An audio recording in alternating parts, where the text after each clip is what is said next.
Hi friends, welcome back to another episode. My name is Idara, and in this episode, we're gonna be talking about how you can utilize Photoshop's new adjustment layer, clarity, and dehaze. I love to utilize this tool when it comes to adding more structure and contrast to my photos, or even adding kind of like a soft effect. So I really wanna take you guys through how I like to utilize this tool in Photoshop. So let's hop right in.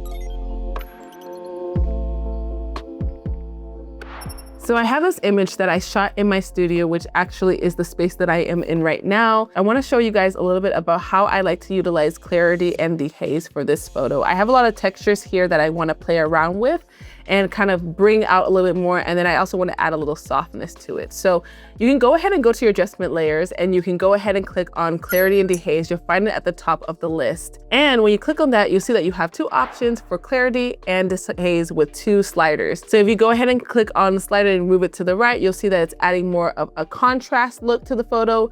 You move it to the left, it's removing all that contrast. With dehaze, it's adding some more darkness to your photo. And then when you pull back, it is adding more of that brightness in there. So I really like how much variety you have just with these two sliders. So for this image, I'm gonna go ahead and separate my subject into two separate layers. So I'm gonna go ahead and click on the layer of this image that I made as a copy.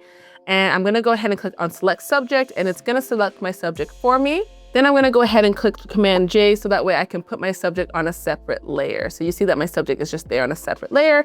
And then I'm gonna move that clarity and dehaze layer down, so that way I can just focus on the backdrop. I wanna increase my clarity a bit. I think I wanna add a little bit more texture to the background. I like how it's bringing out more of that depth in the couch, the texture that's in the curtains, etc. I think that looks really, really great. So I'm just kind of fine tuning those and kind of looking at that before and after to kind of get an idea of what that adjustment looks like. Then I really think I want to also add a little bit of clarity and dehaze on the overall photo, including my subject. So I'm going to add another layer.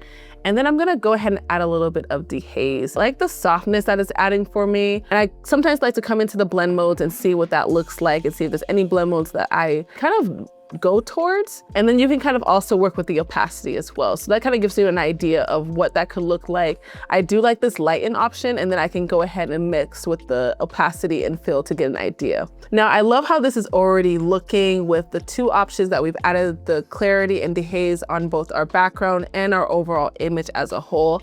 I think this looks really, really nice, and it's already bringing out that detail while maintaining the softness of our overall portrait. I kind of want to give you guys a bonus tip today. I really want to play around with grain. That is also a new adjustment layer that's been added to Photoshop. You go ahead if you want to come down and click on adjustment layers. And so you have a slider here that allows you to increase the amount of grain that you have in your image. And then you also have the option to impact the size and also the roughness of your grain. So I really love when you're adding grain. It just adds this like really nice film look to your portrait. And I can kind of mess with the sliders to get my preferred look. So I'm really happy with how this is looking thus far. Let me go ahead and zoom in a little bit so that way you can see what that looks like and get an idea of how that texture is really adding, especially to her skin. I just really like that and how it looks. Let's just go through the before and afters of what we did. We created a separate layer for our subject. So then that way we can really create that clarity and dehaze on the background. So you can go ahead and see here that we've added in a little bit of texture into our background for our subject, which I think that really looked nice to bring out the couch, the details of the curtains, etc. And then I wanted to add some softness to the overall image. So I did go back and create a new adjustment layer where I added that dehaze, messed with the opacity a bit. And then as a bonus, I added in that grain so that I can get more of that film look with this image. And I absolutely love how this came out. I think it looks really, really beautiful, especially with that grain at the end. It's just mwah, chef's kiss, y'all. So I'm gonna go ahead and take all of these components, put it in a separate folder so I can show you that before and after, so we can kind of get an idea of where we started and where we ended up. So that is before and after. Oh, I love it. I love how it came together. It is so cute. I hope that you guys like it. So I hope that you guys enjoyed today's episode where we talked about how you can utilize clarity and dehaze to really impact the overall mood and atmosphere of your portraits. And in our next episode, we're gonna talk about one of my favorite tools, which is generative fill and generative expand, y'all.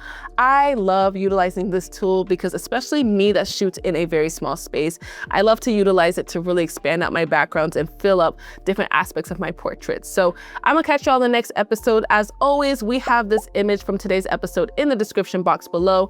In case you wanna go ahead and download it and try out this new tool of clarity and dehaze, feel free to do so. Until next time, I will catch you guys in the next one. Have a great one. Bye.